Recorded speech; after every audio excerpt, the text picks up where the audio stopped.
এছাড়া নিরাপত্তার দিকটাও খুবই গুরুত্বপূর্ণ। জামাতের সাথে থাকলে এনসিপির নেতারা বেশি সুরক্ষিত থাকবে, কারণ জামাতের ক্যাডার ফোর্স এবং ইনফ্লুয়েন্স আছে।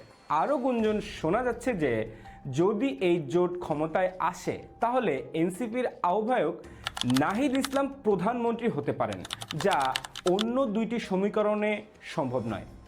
নতুন দল হিসেবে এনসিপির জন্য এটা একটা বিশাল পলিটিক্যাল অপরচুনিটি, কিন্তু লাভের পাশাপাশি বেশ কিছু ক্ষতিও আছে।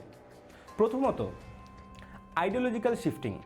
দল গঠনের পর থেকেই এনসিপি নিজেদেরকে অনেকটা সেন্ট্রিস্ট দল হিসেবে প্রতিষ্ঠিত করতে চেয়েছে। অন্যদিকে জামাতে ইসলামী একটা ইসলামিস্ট পার্টি। এই জোটে গেলে এনসিপির সাথে জামাতের একটা আইডিওলজিক্যাল ক্ল্যাশ দেখা যেতে পারে বলে অনেক বিশ্লেষক মনে করছেন। ইতিমধ্যেই এনসিপির একজন সেন্ট্রাল লিডার এই কারণ দেখিয়ে পদত্যাগ করেছেন এবং বলেছেন যে এটা সামগ্রিকভাবে এনসিপির ফেইলিওর।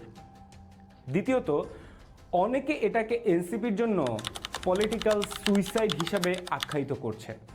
এই বিষয়ে জুলাই বিপ্লবের অন্যতম নেতা আব্দুল কাদের বলেছেন যে এই জোট হলে এনসিপি শেষ হয়ে যাবে, এই দলের রাজনীতিই প্রায় শেষ হয়ে যাবে। ইসলামী দলগুলোর সাথে জোট করলে এনসিপির লিবারেল ইমেজ নষ্ট হতে পারে বলেও অনেক নেতা মনে করছেন। সামগ্রিকভাবে এই জোট এনসিপিকে কয়েকটি দিকে লাভবান করতে পারে, যেমন বেশি সিট পাওয়া, পাওয়ার শেয়ারিং, নিরাপত্তা ইত্যাদি ইত্যাদি।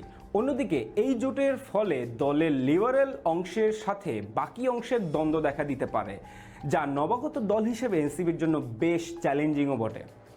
এখন দেখা যাক এনসিপি এই চ্যালেঞ্জ কিভাবে মোকাবেলা করতে পারে। দর্শক, এই ছিল দ্য ইনক্লুসিভের এবারের এপিসোডে। সবাইকে সাথে থাকার জন্য ধন্যবাদ।